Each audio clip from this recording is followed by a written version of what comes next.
What's up guys, back with another video. Yes, it's been a minute since I've uploaded, but I've basically just been leveling and playing on my alts, just getting me geared, so there's not much content to go around. Everything's basically the same. Now, this is after the nerf, so this was a video just made like 10 minutes ago that I did, so I just put some clips together and just done the arenas today on the road, because I haven't been on my rogue in like 2 days, because it's just been, the same boring one-shot. So they did get nerfed. I'm playing a different type of build. It'll be in the description, so if you want to check out what build, it's basically just the normal build everyone's running. I think Naj and Peekaboo and everyone's running this build.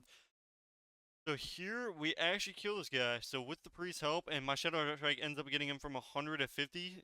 I'm pretty sure he has 0 gear because he got like 200 because he had no gear. But I think what they need to do for Rogue is nerf the Shadow Strike or the Shadow Strike.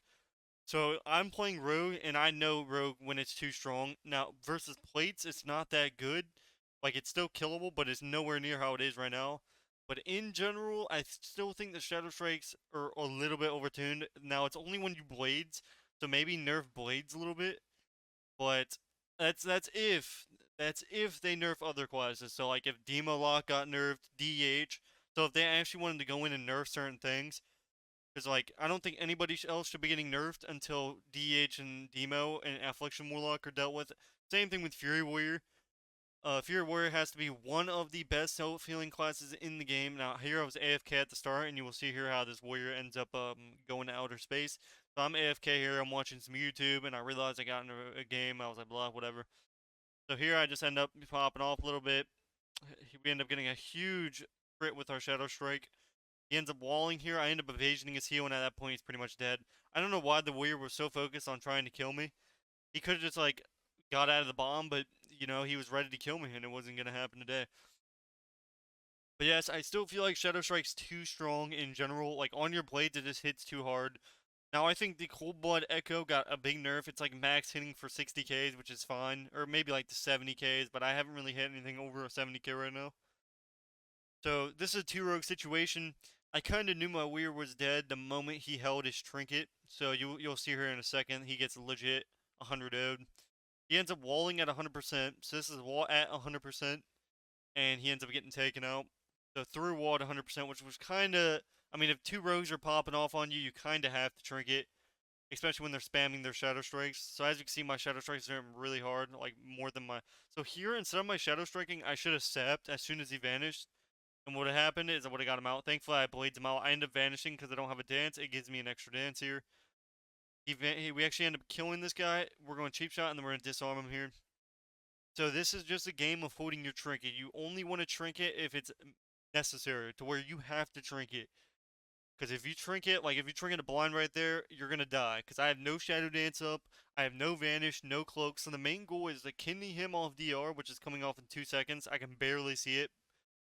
So 2 seconds, he's gonna stun me. We're gonna hold unless he has blades, because the only time he can kill me is with blades. So now we're gonna kidney, and then we're gonna get re-stealth and try to sap. He's gonna sprint and try to get me in combat. Instead, I'm gonna get a sap on him. Now, usually, sometimes they'll trinket the blades, because if he did that, I don't have any cooldowns to actually do anything to him. So it could have been good and bad at the same time, but we ended up getting a good old-fashioned re. So a lot of the times the rogue, when he knows you don't have any cooldowns, is going to go for the eyeball. So I kind of knew he was going to go for the eyeball. So you realize here he's getting the one in the back. So if he had save sprint for the eyeball, he might have been able to step me just in time. Here I actually step and sap him. This is an also situation where they might trinket, so I was getting ready for the reset. I end up evasioning on top, and we don't kill him here. I end up blinding him low because we didn't. It's DR sap. The good thing about this is he doesn't have that many cooldowns. Now he has blades and stuff coming back up, and I think the worst thing that you could have done is instead of sapping there, or instead of me sapping there, I should have just instantly cheap shotted, and then when I blinded there, it wouldn't have been DR. So instead of sapping that step sap, you want to step cheap, and then you can do your rotation on him. That might have been a misplay by me, but whatever. We both got restalls. He has no trinket. I still have trinket, which is the most valuable cooldown as a rogue. When you don't have trinket as a rogue, you are 10 out of 10 dead almost every stun. So in this situation, this guy has no trinket. I have vanish. I have cloak. With cloak is pretty useless versus the rogue, obviously, but I have cooldowns coming back to my usage. And at this point, we're gonna get the eye and basically try to go sap him, or we can open on him. We'll see what happens. But you always want to have sprint when you get the eyeball, and you'll see why here in a second. Sprint just gives you a big uphand because these guys don't know you have the eyeball until they're looking at you. So he still doesn't know. Now he knows. By the time he sees me, too late. I end up killing him here. The only problem with getting the eyeball is I can't vanish for a reset on my dance or nothing like that. He ends up evasioning here. Now there's at this point all I can do is pre-feint, and after that there's not much I can do. So on blades you're gonna swap trinket here, and then now you're able to vanish and pretty much just kill him. Now we're gonna sit on him and make sure he can't run away here. So we're gonna sap him to keep him in combat, sap him again. And even if he tried to get a re-stealth, it wasn't gonna happen because I have a bleed on him. At this point he's dead. GG. Have a good day. The rogues get 2v1 fully geared rogues. So it's not always about spec, it's sometimes about the player, especially when it's rogue versus rogue. But yeah, overall, I still think sub's really good. I think on your blade, Saturn Strike is still a little bit too strong. Like you shouldn't be doing as much burst damage as another class. That's just facts. Like I've been biased before where I've been like sub rogue's awful, but you know I'm kind of getting out of that phase where I'm playing alts and I'm not really enjoying sub rogue that much. Where it's like sub rogue is a spec that it's supposed to be, you know, this if you're good, you can play it. You're not supposed to be able to just make an alt and play it. Some are supposed to take months and months of time to just realize what's going on in the game. It's just a class like that to where you have to put in time. But that's the one reason I don't really like the class right now. It's because it's too simple. There's nothing to it. You just Kenny, use your macro, and then spam shadows right. I just don't like it. Me personally. I've been playing Enhancement Shaman and actually having to play the game, and it's actually a lot more fun. Now, sub rogue is still fun in general. You do a lot of damage. Like you'll see here, my rogue is absolutely destroying this warrior here. So at this point, we go on the good old fashioned rogue here, and I almost just huge shadow strikes. It's nothing really more than a shadow strike. Now, when you don't have blades, your shadow strike does nothing. You do no damage off your blades unless it's your cool blood and your echo. But even then, those don't even hit hard. They hit for like 40k. 40k with your whole mini burst rotation is not anything. So I usually just pop blades in the opener because you're just doing so much damage, especially on scrims where you're not facing a healer. Now, if I was facing a healer, I probably wouldn't. It depending on my teammate, I'll probably be playing with a MM Hunter.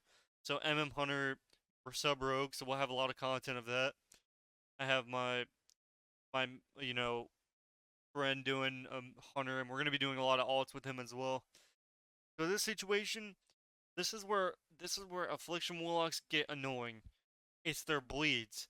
Now the thing is, there's no restelts as a sub rogue, and it's just I think they should bring it back. I'm not gonna lie, it's really irritating trying to get a restelt. It's not possible to get a restelt unless you vanish or cloak. You shouldn't have to cloak a 1 second or a 30-second bleed where he can auto do it all the time. This guy ends up walling here, which is a good wall because it was on Shadow Dance.